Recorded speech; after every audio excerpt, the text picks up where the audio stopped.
Hello guys, good morning everyone. Ngayon is araw ng Thursday. At dito kami sa baybaying dagat kasi nagpapalamig kami kasi sobrang init. So ngayon, itutour ko kayo kung gaano kaganda dito. Ano lang kasi, private property to. Walang ibang makapasok na mga tao kundi kapamilya lang nila.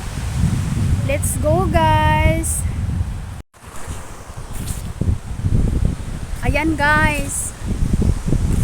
Sobrang ganda dito guys. Private property to ng dito. Sila Tito at si Tita. Private po dito. Kaya dito po kami nagpalamig. Sobrang ganda talaga as in. Kaso ano, private to, private property. Hindi pwede mapasukan ng magligo or basta yung makapasok lang dito yung family lang nila, ganon. Kaya pumunta kami dito. Oh, sobrang ganda.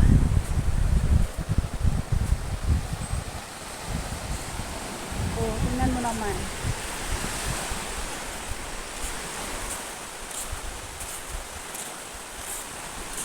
Ayun guys. Gusto ko lang din mag-pictorial kasi alam mo, hindi naman ako marunong. Hindi ako yung tawag dito. Hindi ako mahilig sa mga video, yung pakitang mukha. Kaya ngayon ko lang din naisipan na mag-video ako. So baka naman. Diba? Sobrang ganda dito guys. Thank you for watching.